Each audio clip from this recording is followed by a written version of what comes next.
Itu iman yang besar. Iman yang tidak pernah menyerah.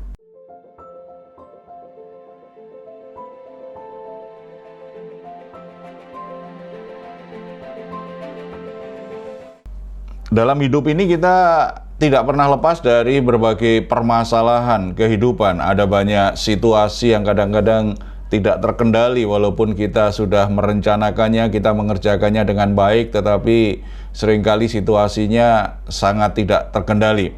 Atau kadang-kadang ada keadaan di mana kita tidak bisa lagi menolong seseorang yang kita kasihi, padahal kita melihat bahwa seseorang itu bisa saudara kita, bisa orang tua kita, atau kalau yang sudah menikah punya anak, mungkin anak kita sedang mengalami situasi yang sangat berat, situasi yang sangat sulit, dan kita ingin sekali menolong, tetapi ternyata tidak sanggup menolong.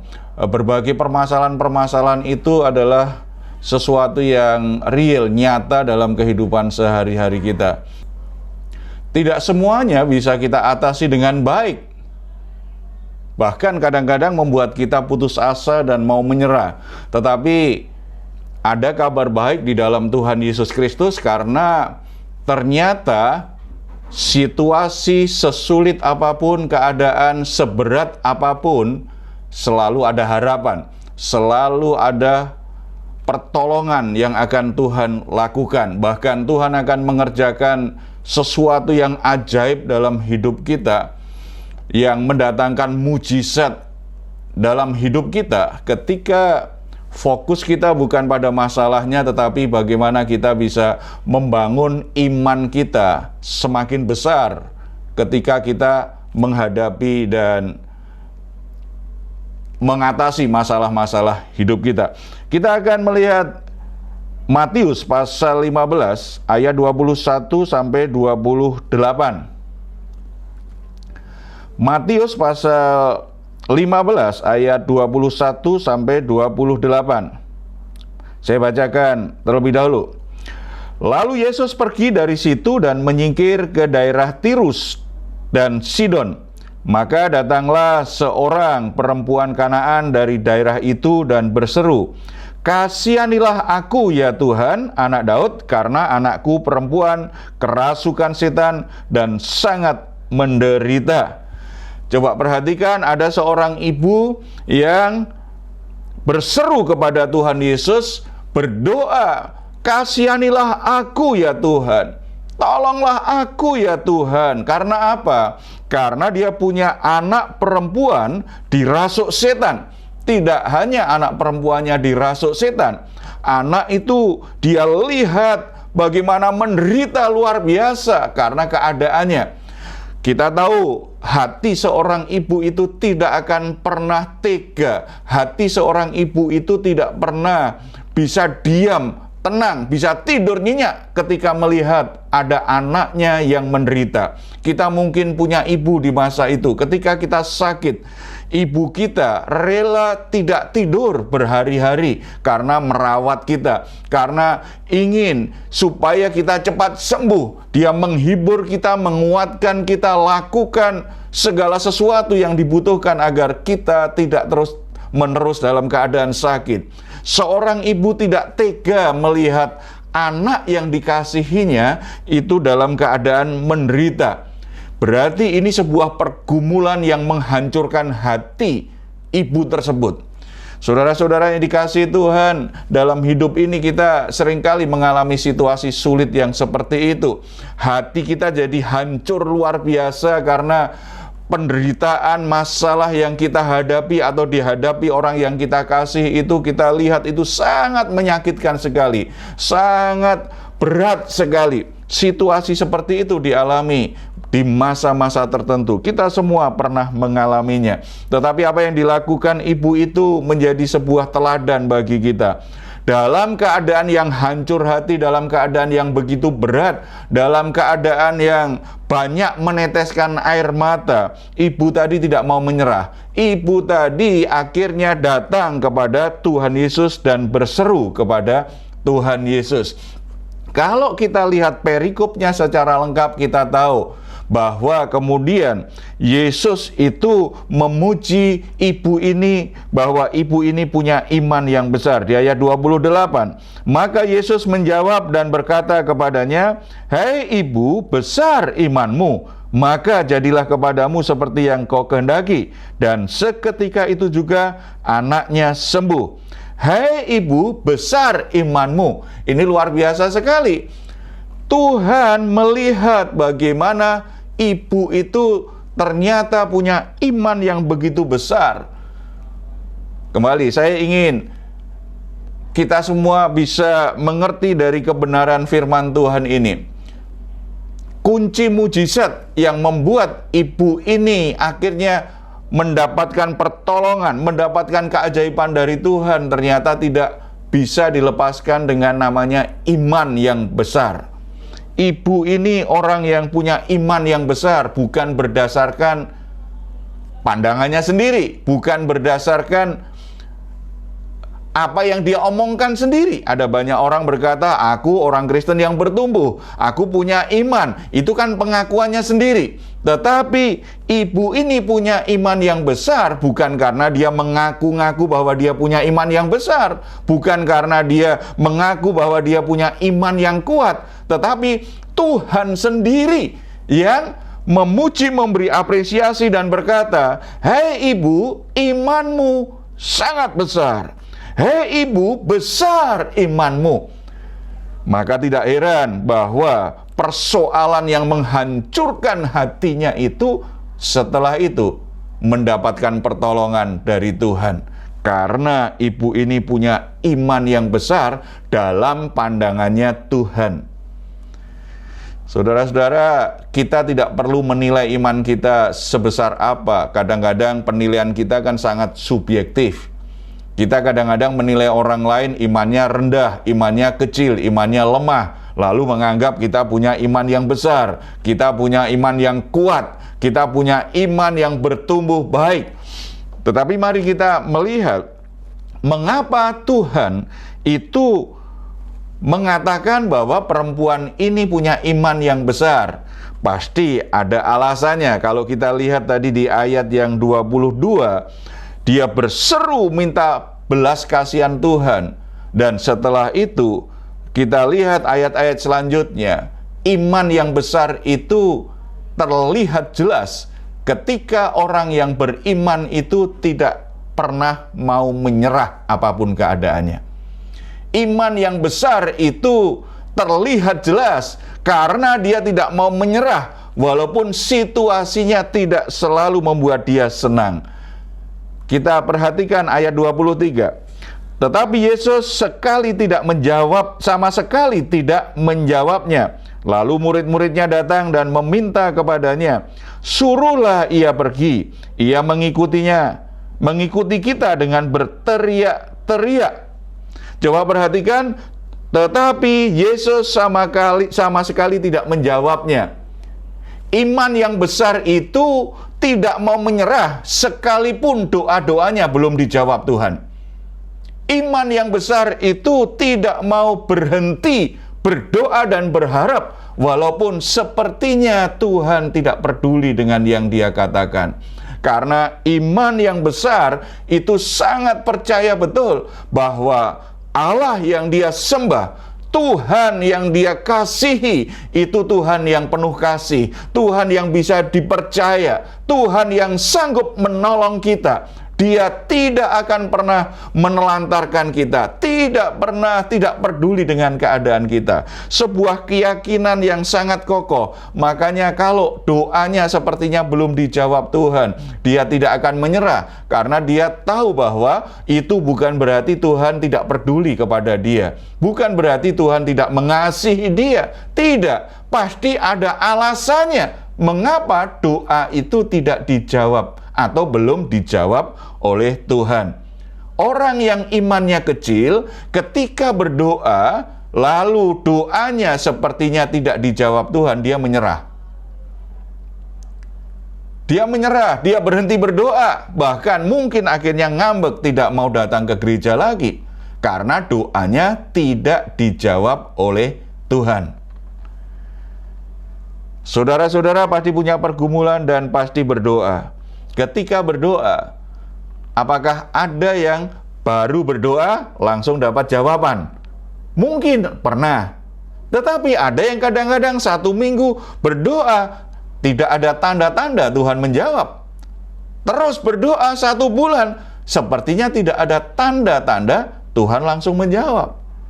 Ada yang kadang-kadang berdoa berbulan-bulan, bahkan hitungan tahun, Tuhan sepertinya tidak mau menjawab. Tetapi orang yang punya iman yang besar, dia tidak akan kalah dengan waktu yang panjang. Dia tidak akan berhenti berdoa dan berharap. Dia akan terus berdoa sampai apa yang dia yakini Tuhan bisa menolong dia, itu akhirnya terjadi dalam hidupnya. Sangat asik ya kalau kita berdoa Tuhan langsung menjawab ya. Saya pernah loh mengalami.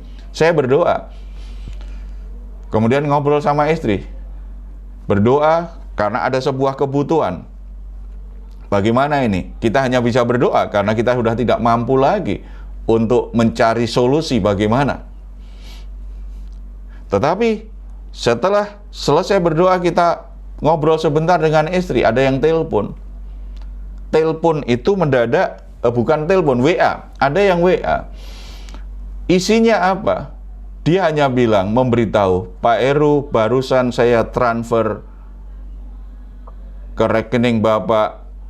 Ini berkat Pak Heru, semoga berkenan diterima. Wah, ketika saya baca itu, langsung saya berkata, pasti saya berkenan sekali menerimanya. Dan nilainya tidak jauh beda dari yang kami butuhkan. Itu pernah. Tetapi apakah selalu begitu? Tidak juga. Kadang-kadang kita menunggu sebulan, 2 bulan. Bahkan saya sudah berhenti berdoa karena saya berpikir mungkin Tuhan tidak berkehendak. Mungkin apa yang saya doakan tidak sesuai dengan kehendak Tuhan. Tuhan ingin memberi yang lain.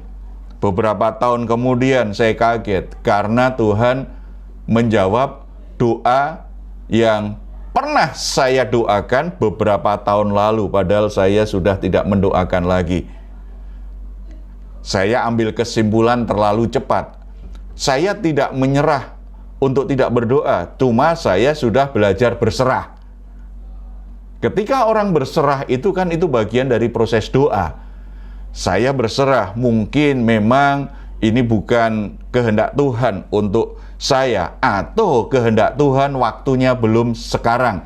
Kalau begitu biarlah berproses saja, Tuhan bekerja dengan caranya. Ternyata setelah itu benar-benar Tuhan kabulkan doa.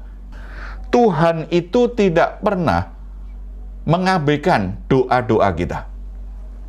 Tuhan itu tidak pernah mengabaikan apa yang kita teriakkan kepadanya ketika kita datang kepadanya, minta belas kasihannya, minta tolong kepadanya. Tuhan itu tidak pernah mengabaikannya. Tuhan mencatatnya. Ini bahasa manusia ya. Artinya Tuhan mengingatnya. Dan kalau nanti memang itu waktu yang tepat sesuai dengan agendanya Tuhan, walaupun kita sudah lupa, Tuhan akan memenuhi doa-doa kita. Amin. Jadi jangan pernah menyerah walaupun belum ada jawabannya. Jangan pernah berhenti berdoa walaupun belum ada jawabannya saat ini. Karena Bapa kita di surga bukan Bapa yang pelupa seperti kita. Kalau kita tenang saja, nanti aku bantu. Begitu kita ngomong sebulan sudah lupa. Kita seringkali kecewa kan dengan teman-teman kita, dengan saudara kita, bahkan dengan orang tua kita. Ketika kita ada kesulitan, kita minta tolong. Bisa nggak dibantu? Tenang saja. Pokoknya kamu butuhmu berapa? Sudah kamu nanti WA aku saja. Nanti aku bantu. Kita sangat yakin tuh. Begitu kita WA jumlahnya sekian, dibaca pun kagak. WA kita tidak dibaca, tidak ada jawaban.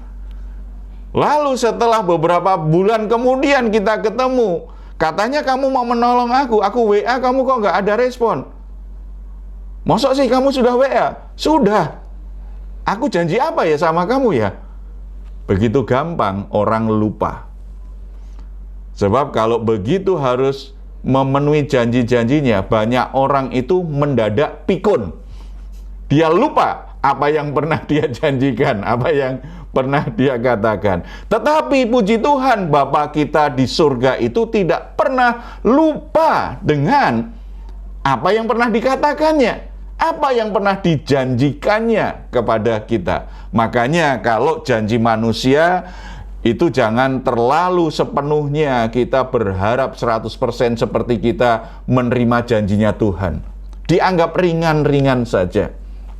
Ada orang minta didoakan, Pak Heru tolong doakan saya. Kalau proyek saya ini berhasil Pak, saya akan belikan Pak Heru mobil operasional untuk pelayanan. Lalu dia sebutkan tipenya. Saya sudah pengalaman bagaimana orang itu mendadak pikun ketika dia diingatkan janji-janjinya seperti itu. Supaya saya nggak kecewa. Sebab kalau enggak jadi hamba Tuhan banyak kecewa ini. Karena banyak jemaat itu kadang-kadang kan kalau ngomong begitu kan, ingin memberi semangat atau sungguh-sungguh nggak jelas kadang-kadang begitu. Ya udah puji Tuhan lah kalau diberkati ya. Tapi saya tetap berdoa usahanya diberkati Tuhan. Benar, sampai sekarang mungkin sudah puluhan tahun tuh sering ketemu, dia nggak pernah lagi ngomongin itu. Coba kalau saya sungguh-sungguh berharap itu, waduh saya malah jadi kecewa, hubungan saya dengan dia jadi nggak baik. Dibuat ringan-ringan saja kalau manusia itu.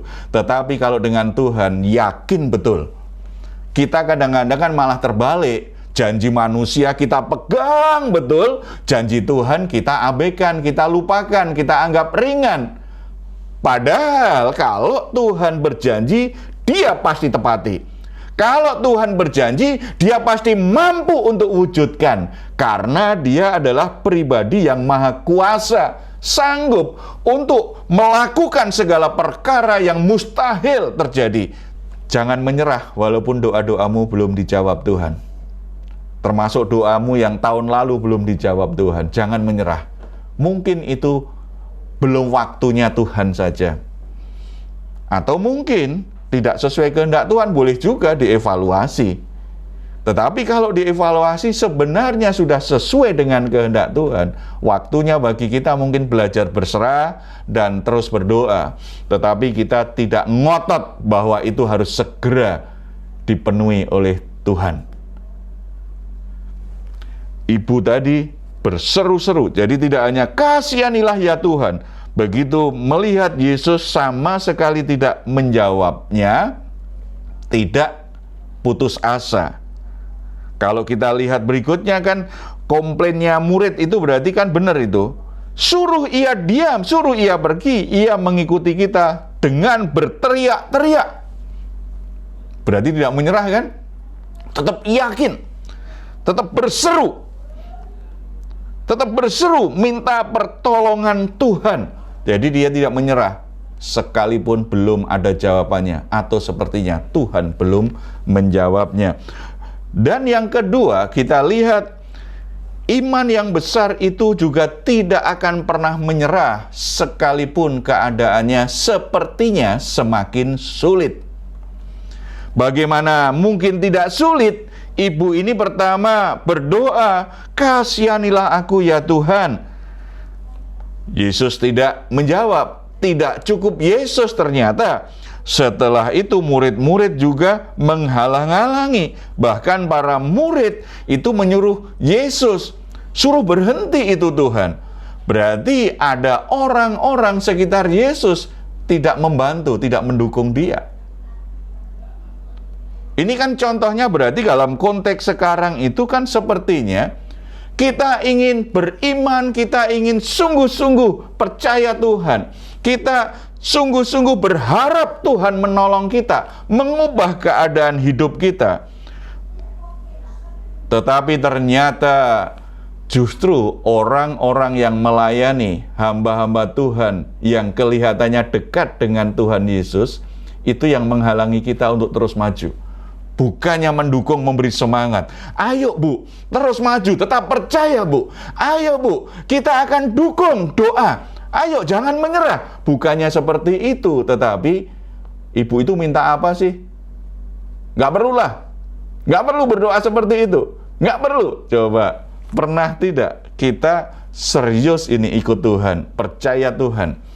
Kita berdoa dan berharap Tuhan tolong mengubah hidup kita. Justru orang-orang yang seharusnya mendukung kita dalam doa, melayani kita, menguatkan kita, menghibur kita, itu ternyata justru melemahkan hati kita dengan perkataan-perkataannya, dengan sikap-sikapnya.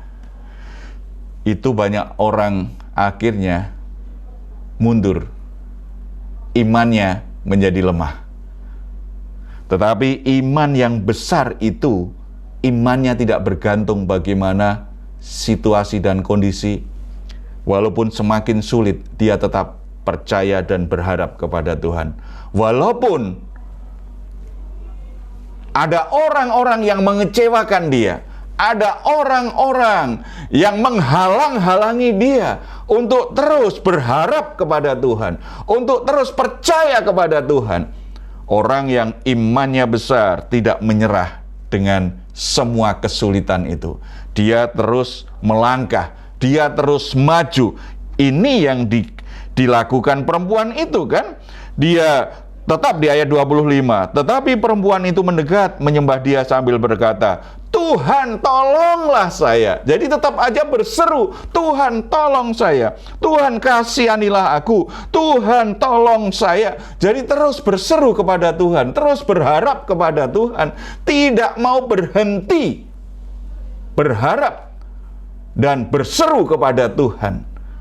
Situasi apapun tidak akan pernah menghentikan aku untuk terus berharap kepada Tuhan. Justru semakin sulit, seruannya tambah keras. Semakin sulit, iman percayanya justru tambah teguh, tambah kuat. Pengharapannya semakin kuat. Bahkan walaupun tidak ada satu orang pun yang mendukung aku, semuanya lebih banyak mengkritik, semuanya lebih banyak mengganggu hatiku, semuanya justru melemahkan imanku. Tetapi aku tidak akan pernah berhenti berharap dan percaya kepada Tuhan. Iman yang besar itu sampai tahap itu tuh. Siapa orang-orang yang mengecewakan hidupmu secara iman? Ada kalanya orang tua. Kita ingin setia, ingin ikut Tuhan, ingin melayani. Kadang-kadang orang tua melemahkan iman kita.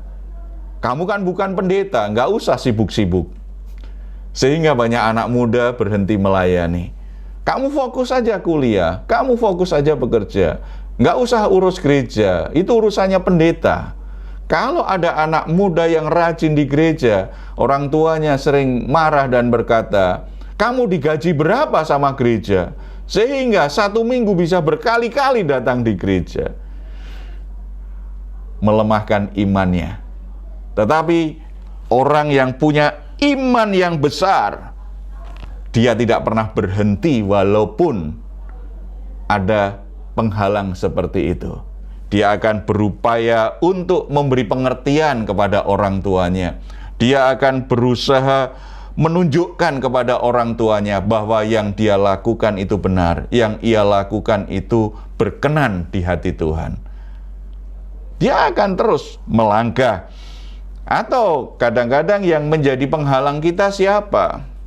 Selain tadi ya, ada beberapa hamba Tuhan kadang-kadang orang-orang melayani itu jadi batu sandungan, melemahkan iman jemaat. Bisa jadi itu adalah sahabat-sahabat. Jadi bagaimana imanmu? Sebesar apa? Setangguh apa? Sekuat apa imanmu? Akan diukur ketika engkau melewati kesulitan demi kesulitan. Semakin engkau mengalami kesulitan, kalau kualitas imanmu memang iman yang besar, engkau tidak akan menyerah. Kita tahu logam. Emas itu Kalau dibakar, semakin panas, maka emas itu semakin cemerlang. Sesungguhnya, kalau kita berharap Tuhan memberkati kita, melakukan keajaiban, melakukan mujizat dalam hidup kita, kita harus siap menghadapi kesulitan-kesulitan sebagai bagian dari proses keajaiban itu terjadi, mujizat itu terjadi.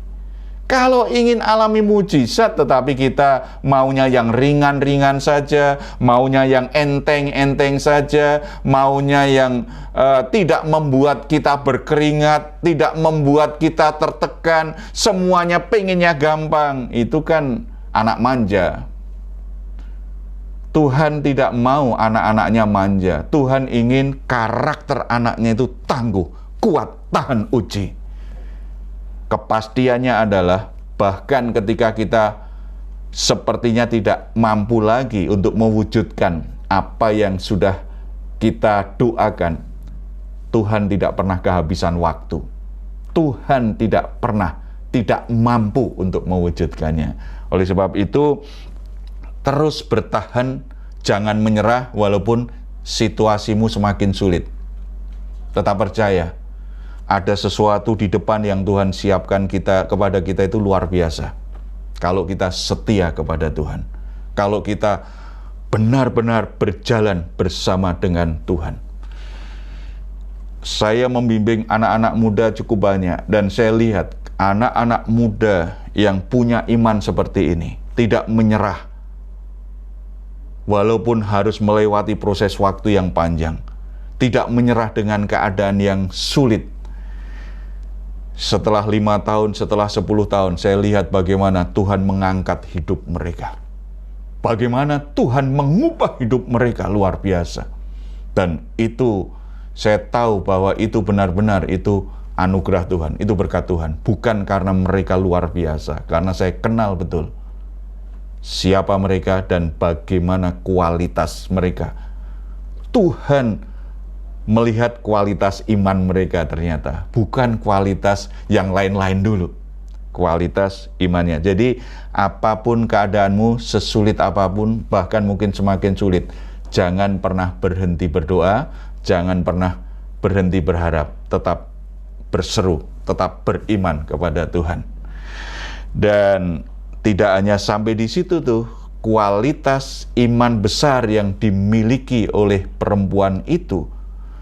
Yang ketiga, ini lebih sulit lagi. Imannya tidak menyerah. Perempuan itu tidak menyerah meskipun dia ditolak dan direndahkan. Ini bagian lebih sulit daripada masalah itu sendiri. Coba kita perhatikan ayat 24.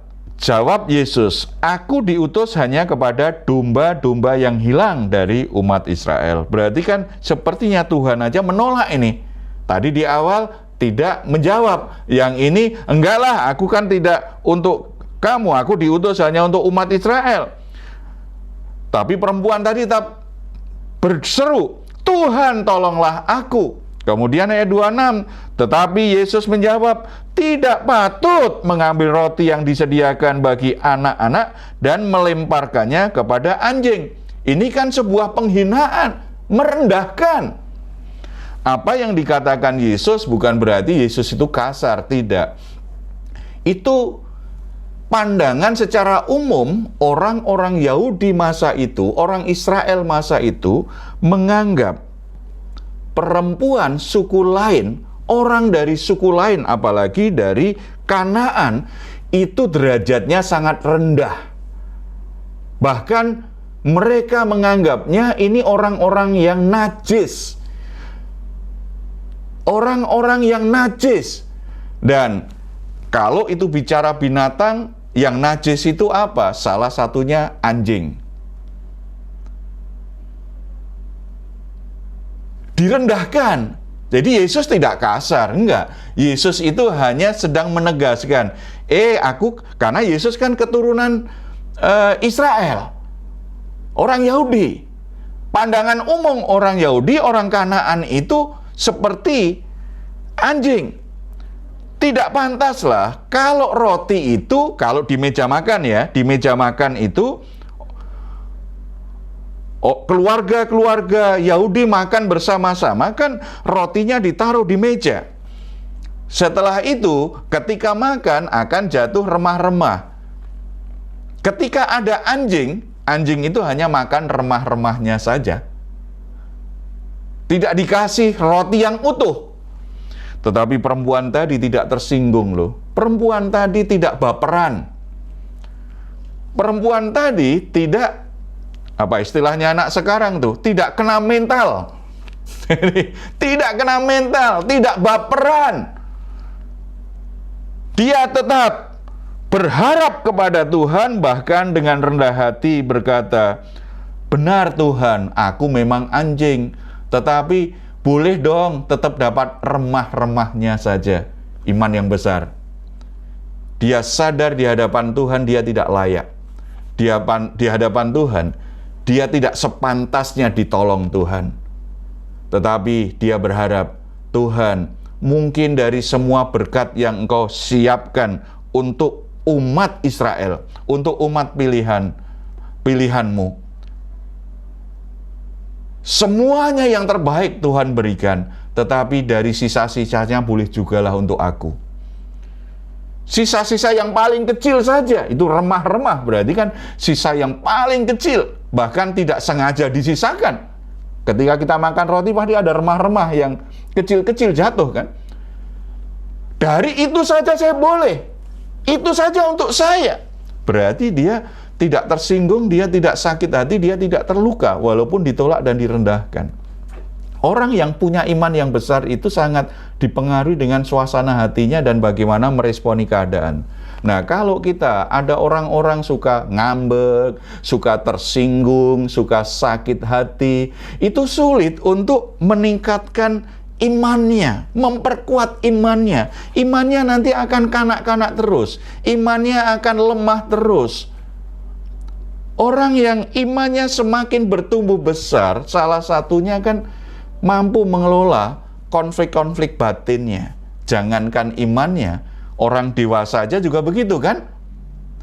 Semakin kita bertumbuh dewasa, kita kan tidak mudah semakin tersinggung. Kita semakin bisa mengatasi kalau ada orang yang menolak, karena itu realita hidup. Realita hidup itu pasti ada yang menolak kita. Pasti ada yang tidak suka dengan kita.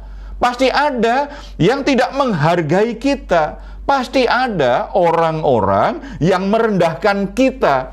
Itulah realita kehidupan. Kalau kita hidup di dunia ini, pasti mengalaminya.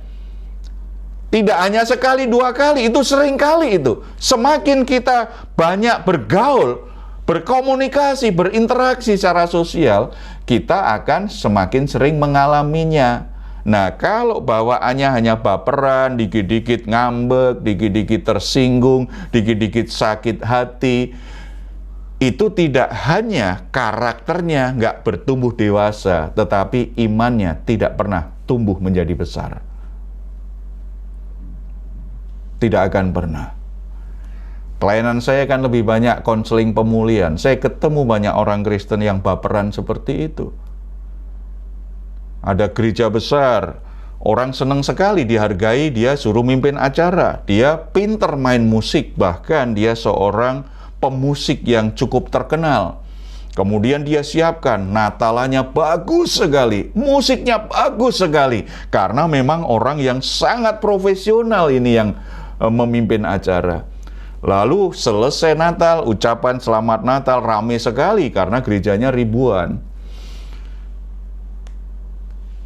Pendetanya hanya ngucapin selamat Natal, lupa bilang terima kasih untuk keterlibatannya, sehingga acara kita bagus sekali. Lupa begitu.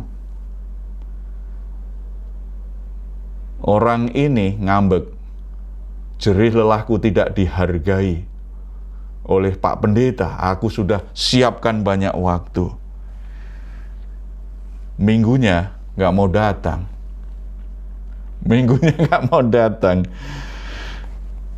Saya ketemu dia, tidak bisa begitu. Enggak lah, mungkin lupa. Ya udah, kalau mau minta dapat ucapan terima kasih, nanti saya hubunginlah Pak Pendetanya supaya bilang sama kamu ya. Tapi dia sudah terlanjur ngambek dan pindah gereja. Itu kan kedewasaan karakter. Tetapi sekaligus kedewasaan iman juga memang tidak tumbuh. Kalau itu saya maklumi, karena dia memang tidak tekun beribadah. Saya maklum, tetapi karakternya padahal sudah lebih tua dari saya. Tetapi ternyata memang umur tidak menunjukkan, tidak berjalan paralel dengan kedewasaan seseorang. Ada yang umurnya 50 tahun kekanak-kanaan banget, tetapi ada yang umurnya 20 tahun dewasa banget tuh karakternya. Ada kan? Yang Tuhan ajarkan di sini ternyata kaitannya dengan kedewasaan iman pun juga seperti itu. Ditolak, biasa, sebab aku juga nggak selalu harus setuju kok dengan pendapat orang yang dilakukan orang. Itu kan nolak, ya kan? Ada yang punya pendapat, kita kan juga nggak selalu setuju. Kita juga bilang, aku nggak cocok lah dengan pendapatmu. Enggak lah, aku punya pendapat beda. Berarti ketika kita bilang, aku nggak cocok dengan pendapatmu, kan itu menolak. Lalu ketika, yuk kita buat acara seperti ini, atau buat apalah, di pekerjaan, di gereja, atau di sosial, begitu ya. Kemudian, nggak suka aku itulah. Nah, begitu kita ada ide, ada orang berkata, aku nggak suka lah itu. Yang suka aja lah, boleh lah. Aku sih dukung aja, tetapi aku nggak ikut ya. Karena aku nggak suka itu. Begitu mendengar seperti itu kan penolakan. Apakah itu sesuatu yang harus kita anggap jadi malapetaka dalam hidup? Nggak perlu. Karena kadang-kadang kita juga ngomong begitu. Itu biasa, ditolak orang, diterima dan ditolak itulah hidup. Jadi nggak apa-apa. Jadi kalau saya berpendapat ada yang nggak setuju, ya nggak apa-apa. Toh ada juga yang setuju, yang menerima. Kalau nggak setuju ya kita coba yakinkan kenapa saya punya pendapat ini. Kalau tidak ya nggak apa-apa. Kan orang boleh berbeda. Orang boleh berbeda kan? Apalagi nanti ada yang mau menikah, memilih pasangan hidup.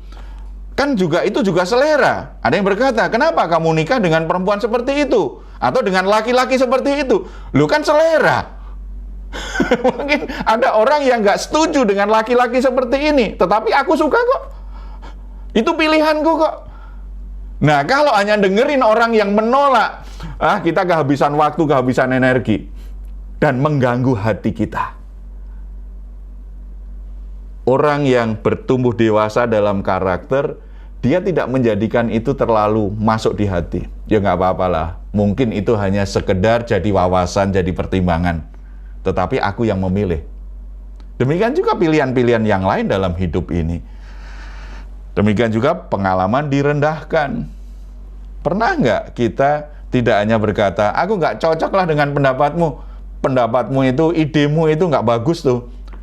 Nah, itu nggak terlalu bermutu lah. Pernah nggak kita ngomong sama orang seperti itu? Itu kan merendahkan. Nah, ketika ada orang yang juga ngomong begitu, mengapa kita baperan, kita masukkan ke dalam hati betul? Itulah realita berinteraksi, bersosialisasi. Seperti itu, kadang-kadang ditolak, kadang-kadang direndahkan. Tetapi kalau ingin punya iman yang besar, miliki juga karakter yang dewasa.